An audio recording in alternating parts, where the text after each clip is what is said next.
Well, this is prime time for fishing on the Salmon River. News Channel 9's Lindsay Rachel takes us to the river to show us despite low water levels, there are still rewards to find.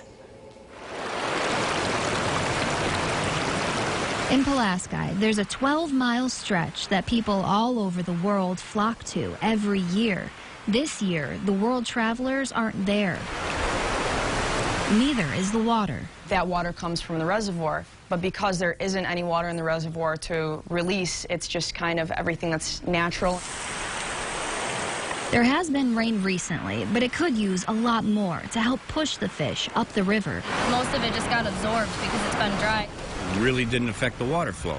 So the fish are very condensed and they're in small pools. There hasn't been much rain to fill the Salmon River, but it seems that the pandemic has brought more people to it, many for the first time.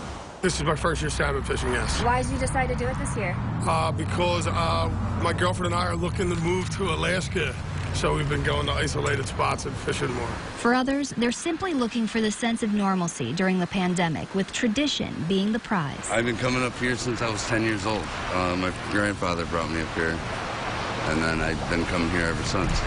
I think it's an activity that people can feel confident in, that they can space out properly, get outside, get fresh air, and it's one of those like, well, why not? You know, there's not as much else to do. Let's go give this a shot. The fish will still run. The reward is a shot at an experience like no other on the East Coast. I'm just glad that we were able to come up here. You know, that it wasn't a huge run today, so we weren't sure if we were going to stay, and I'm just grateful that we did. And it's nice to be able to get away, you know, spend time with my dad, too. In Pulaski, Lindsay Rachel, News Channel 9.